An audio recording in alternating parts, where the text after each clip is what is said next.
যোগ্য শিক্ষকেরা যাতে বঞ্চিত না হয় সেই দাবিতে এবার আন্দোলনে নামল স্বেচ্ছাসেবী সংগঠন। শনিবার সন্ধ্যায় জলপাইগুড়ি শহরের গান্ধী মূর্তির পাদদেশে রাজ্য সরকারের শিক্ষক নিয়োগ দুর্নীতির প্রতিবাদে নীরব প্রতিবাদ সভা অনুষ্ঠিত হয়।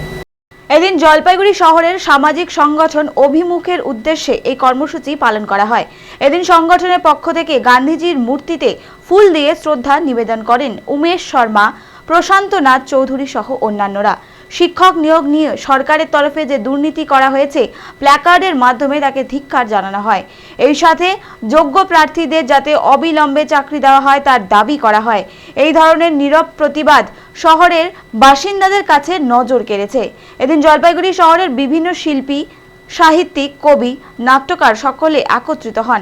হাতে পোস্টার নিয়ে যোগ্য প্রার্থীদের সমর্থনে এই জাতীয় কর্মসূচির দিকে দিকে ছড়িয়ে পড়বে বলে অভিমুখের পক্ষ থেকে আশা প্রকাশ করা হয়।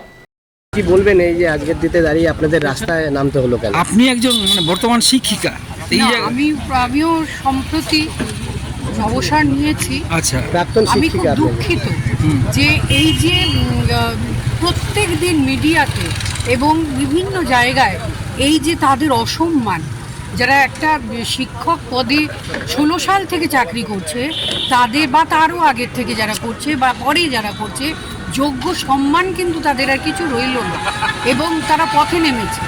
এইবার নিজেরা পথে দিনের পর দিন আমরা দেখছি যে তারা পথে নেমেছে। কারা যোগ্য এবং কারা অযোগ্য, অথচ এতদিন ধরে সরকার এবং প্রশাসনের সঙ্গে যারা যুক্ত তারা এতগুলো ছেলে মেয়ের ভবিষ্যৎ নিয়ে ছিনিমিনি খেলছে।